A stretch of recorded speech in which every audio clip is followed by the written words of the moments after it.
How do we do it? How do we stick to it? Don't you wonder that about people who actually manage to maintain and achieve their goals? No matter what time of year you're watching this, this is all about certain habits that I've created. They're actually routines. They're not things I have to focus on, but they've helped me get and maintain a body composition of about 21% body fat and gain lean muscle at 60, almost 61 as I do this live, sharing them with you all right here. First of all, I like to start my day with coffee or matcha. In other words, I love my caffeine. However, it doesn't love me back. And I don't know if that was always or it's just true now. So for women over 40, hello, we have a different response to things that can elevate blood sugar and elevate our cortisol or our stress level, which then in hand or in turn elevates our blood sugar levels. And we become or can become insulin resistant. This has happened to me. I generally wear a couple times a year a continuous blood glucose monitor. And I noted whether I was having tea, matcha, green powdered tea, so that's concentrated beyond just a bag of green tea or leaf green tea, or coffee, it didn't matter. And it didn't matter what I did to it. So whether I used powdered coconut milk, a little bit of stevia, changed to monk fruit, and I do like a little bit of sweetener, it was having the same effect. So I narrowed it down to it's the caffeine, and probably the caffeine on an empty stomach. But I also kind of said, I'm not willing to give that up. I like that ritual, I like that routine, so it's time to compromise. You may feel the same about something else. So here's what I do. One of the biggest habits that has helped me, and I've maintained this for about 2 years, is after I have that coffee or the tea, I walk. So within about 30 minutes, your blood sugar will spike after a meal or something sweet. And no matter what, no matter how good the meal is or how safe and good that drink is, your blood sugar will spike a little bit.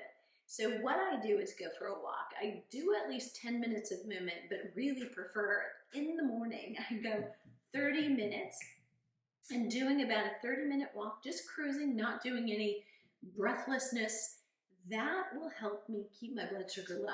So it's been a compromise. You may come up with the same thing. There may be a certain food or a certain snack that you know this is going to spike my blood sugar. Could be an argument or working with a certain person. But if you have that as a strategy, it will help to control your blood sugar level. Blood sugar levels help to keep belly fat and total body fat or adiposity down and in control. Now, quick insert. I'm going to show you and tell you the 2 brands, or 3, actually I don't have the third to show you, but if I'm drinking coffee, and I do that far less, but I'm using Happy Gut coffee, and I'm doing Danger coffee, and if I'm doing matcha tea, I prefer Peak tea, and the reason is, it's the only one that's quadruple screened. So it's tested because the way this is grown, it's in the shade, it has to be harvested just right, and it's more prone to mold, but there's also heavy metals in a lot of these. Now, 10 years ago when I started drinking this, there weren't too many on the shelf. But now that there's been, the word is out, this is actually boosting fat burning. It's great for your skin, and it doesn't do quite the damage or create the anxiety that coffee does for many people. So this has been, the word on the street is drink this. Now you go and there's dozens of choices. They're not all created equal. So just know you need to double check in that case. Okay, number 2, this is in direct alignment. So actually, I 3 years ago replaced entirely my coffee. My gut was really not happy with it, but again, I still had the habit of doing it, and I didn't want to put that down. I like holding the mug. I like smelling the coffee, you know, Folgers in your cup. It's not Folgers, by the way. But all those little pieces attached to it, and the memories probably of walking into the kitchen and smelling it when my grandmother or my mom or my parents were making it.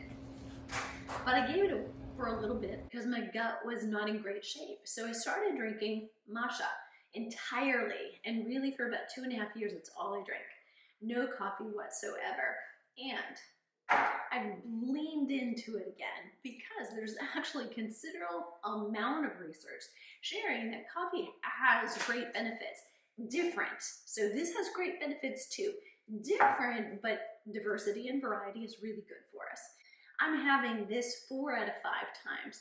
I'll use it as an ergogenic aid. It is a boost to fat burning and releasing fatty acids prior to exercise. Number 3, I get 8 to 9 hours of sleep every night. I do that best by going to bed early, really early. There are times when I've actually gotten a longer stretch of sleep, but I have a puppy. So my puppy is better at an alarm clock than my alarm clock is at an alarm clock. And so mornings happen at almost the same time, no matter what time I go to bed. So my pivot point, and many of you are the same if you're working, is starting early. I will have a hot bath. Epsom salt is fantastic. You just want to read the label on your Epsom salt. Make sure there's nothing else in there. There's no fragrance. Did you know fragrance is a toxin? And a toxin is actually a hormone disruptor that is going to prevent you from actually burning fat, and your hormones are not functioning the way that they should. So make sure there's Epsom salt in it, period, end of story. That's all there's there. You're not looking for the other. Now, if there's lavender essential oil in it, okay, you're fine with that. Or you want to add that will work. Here's why I do this. So sleep is really important. When we are in deep sleep, we release hormones that actually help us gain and lean our muscle mass. So testosterone and growth hormone are released in deep cycles of sleep. So it means it's important for us to get in those regularly. We go through sleep cycles that are about 90 minutes long. We go through phases of 1, 2, 3, kind of that drifting off, the next phase, and then deeper cycles where we're actually doing the dreaming and then starting to come out of it. And we go through them 4 or 5 times a night, depending on the length of your sleep cycle. But if you don't reach 3 and 4 regularly, you're not releasing testosterone and growth hormone. And you've got to have those. Even if you're going to the gym, if you're not sleeping regularly, potentially you're not seeing the muscle mass and tone and strength that you so deserve. So it's a huge one for boosting metabolism. I will do sauna. I have an infrared sauna. It's called a solo. Mine actually looks like an MRI, almost like a sleeping tent, if you will. So we couldn't get in together, or it'd be really cozy, but I love it. And I got it for pampering and for recovery from exercise. But it's also great for your skin, and it revs up your metabolism, and it is like, and don't substitute this, but it's like your body getting a workout without actually doing the exercise. Your core temperature elevates just like it would in exercise. Your heart rate will go up. Your heating and cooling system go up. You're sweating, so you're detoxifying. Your skin actually gets an improvement and a boost. So even though your face is not in it, you will, in that sauna, you will benefit from the increased circulation and the sweating that you're doing in the detoxification. I do that again to elevate that core temperature, but I also, inside of it, might take like a 10-minute power nap if I'm really tired. I generally do it after dinner, right after or right before dinner, and then I'll hop in the shower and I'm totally ready, and my sleep has always been great. But ever since I've done this sauna, as many nights of the year as I possibly can, I've slept even better. And I didn't know that I could sleep better.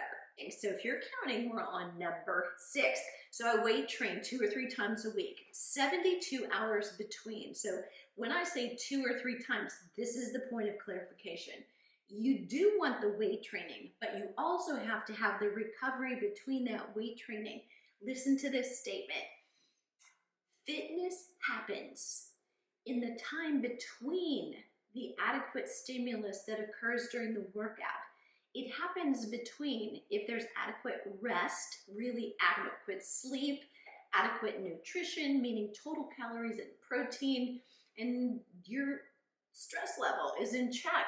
So All of those things need to be possible, but 72 hours is important. That's why 2 or 3 is all that's possible for me. I do total body. And look, I am totally committed. Been doing this for 43 years myself.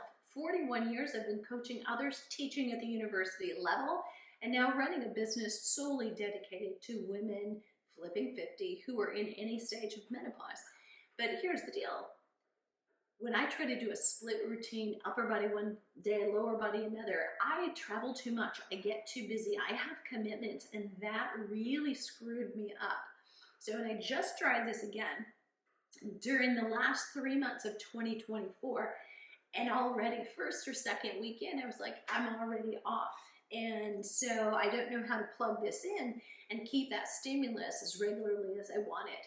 Total body solves that problem for me, and for thousands of women in our community, the same thing is true. So think about it. There isn't a right or wrong as long as you have the energy and you have the time to do it, but still get the rest between. So that's really important. Number 7 is I get 10,000 steps most days. And sometimes that's dedicated in a workout that is interval training on the treadmill, so I'm taking extra steps faster. It is sometimes simply going for that walk after my coffee or tea to prevent my blood sugar from spiking. That little 30-minute walk is still helpful. It contributes to getting that day started. If I walk for an hour, I've hit about 9,500 steps. And then the incidental get me easily over 10,000, right? So that's really an important detail. You're walking at a pace below a level where you elevate cortisol. That movement is important. So number 8 is reduce extra fat, which might be a surprise. I posted several months ago what I did to get ready for my son's wedding. And one of the biggest things that I did was simply cut out additional fat. For a very short period of time, 3 weeks, I cut out almost all fat. Instead of sauteing or cooking my eggs in olive oil, which is a good oil, I used bone broth. I eliminated nuts and seeds, nut butter, that one killed me, and avocado, guacamole, all the good stuff. I didn't have egg yolks, I had egg whites when I had them. So you can see that it can be done, it's just a little bit harder, and you have to stop and think. That I dropped about 4 or 5 pounds within 21 days. Still eating, I wasn't quote unquote dieting, but not having fat made me super aware of how often I was having fat, that it just was creeping in. So I would have grain-free granola topping my smoothies. I would have the avocado. I would have the nuts and seeds when I was on a hike or going for a walk or just needed something a little extra and a little crunchy. And all of those extra fats add up pretty quickly. So you may want to look at, do you do better with a lower fat or higher fat if protein stays the same? I have the average of a cup of water every hour. I started this habit back in 2014 when I moved from the Midwest, pretty flat, right, to Boulder, Colorado.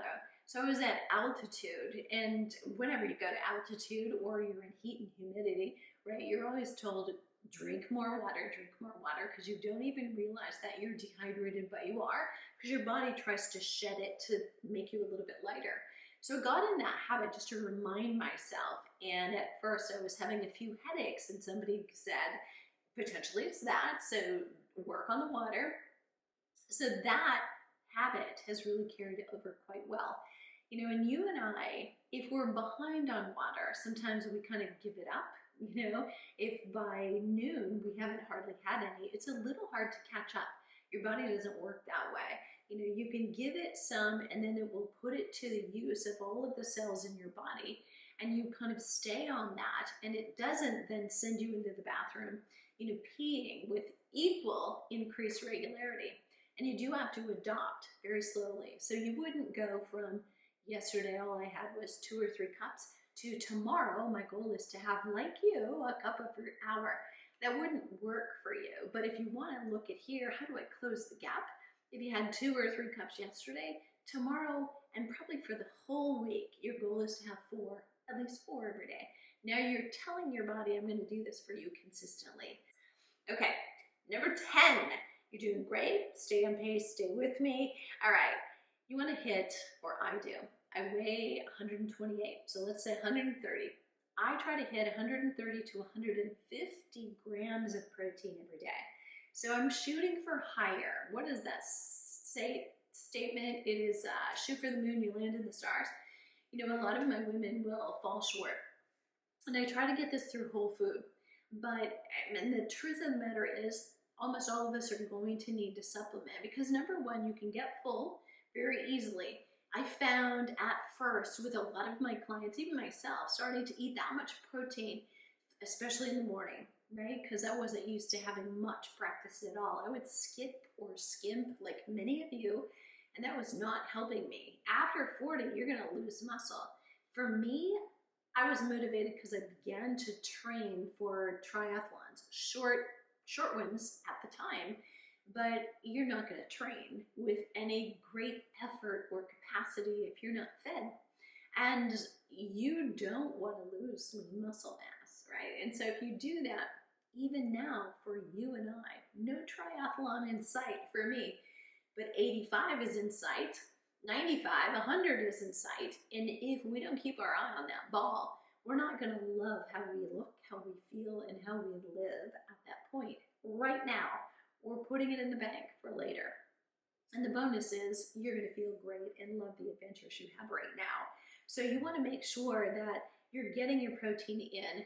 Whole food first. You know, I will for breakfast, though, have a smoothie probably 6 out of 7 days a week. It's either my breakfast or it's my post-workout. I might do a little simple shake, just the protein powder and say unsweetened almond milk before to boost that level of protein that I get. We've got to add that up, and you also want to take it in doses of about 30 grams. Now, if it's a pre-workout, just getting a little protein and calories in to break the fast, you can get by with 12 to 20 grams of protein for that. 11, I get outdoors every day. So even if it's for a small amount of time, and here's where we are. I have a great office. I have a great studio for recording podcasts and videos just like this. But here's where I like to be. Anybody else? Well, so for me growing up, it was always at the kitchen or the dining room table because it was in a room with a wall of windows. And right here, I'm staring out at a 4-panel sliding glass door that is basically the wall, looking at the sunshine streaming in. And I love to be here. But more important is that you're actually out in it and you're getting sunlight into your eyes. That will help you sleep at night, and it sets your circadian rhythm. It's morning. Let's go. Let's energy this up. But all of that helps you create that melatonin. Serotonin too, by the way. Serotonin is your feel-good hormone, but melatonin is created in the dark. But the odd thing about it is if you're exposed to sunlight, so you know it's morning time and now you're awake, you will create more melatonin in the evening. Number 12 is I reduce the amount of barcodes that I consume. Now, have to admit, I just showed you two and it's how we started, right? There are barcodes associated with these. But again, I chose wisely and I chose the company. And by the way, I am a partner with Peak. So if you use my link below, I do benefit, but so do you. So I want you to think about, are you screening the products that you're using? You know, and we all may really, I love this, and I know it's not good for me. If you do that once in a while, not a big deal. But I'm having this every day. I'm having 2 months of it every day. And I want to make sure, just like something I was putting on my face or something I was feeding kids on a daily basis, I want to make sure it's high quality. And so do you. I have a rule: if I'm standing in my kitchen, I'm not going to have a protein bar. Now, protein powder is a barcode, right? But I don't use it for just so I don't have to eat something. I treat it like a meal. So except in the case of pre-exercise where you don't want fiber and you don't want fat in it because you want it to clear out of your gut quickly to not compete with muscles, I will have some greens or cucumber and riced cauliflower for those of you that don't tolerate greens well. Some kind of a vegetable goes into my smoothie.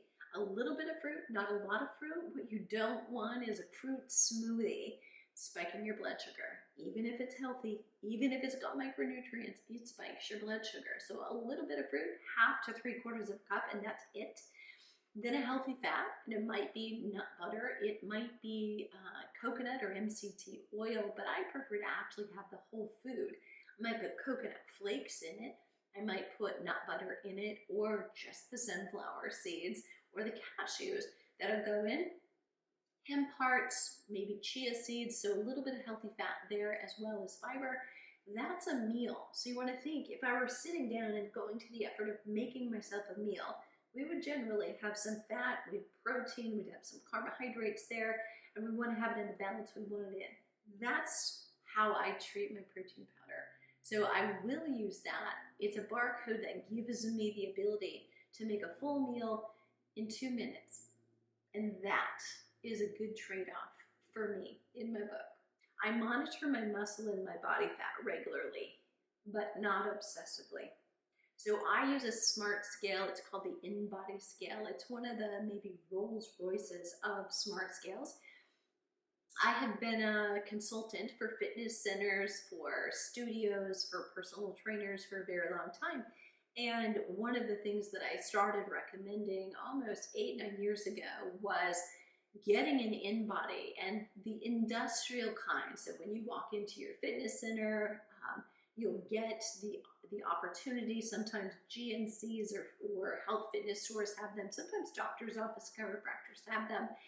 You'll get the opportunity to do a body composition test, and often it's with the InBody, but the industrial kind for many uses, lots of people, and they're about $10,000. The one for my bathroom is not, right? But it's about $300 to $300 depending on where it is, what time of year it is, and if someone has put it on sale. But it tells me not just my weight, and that ship has sailed. It doesn't give you enough information. You want body fat. That is not BMI. It's not the same thing. Body fat is how much body fat percent do you have. You have to know, what is that weight made up of?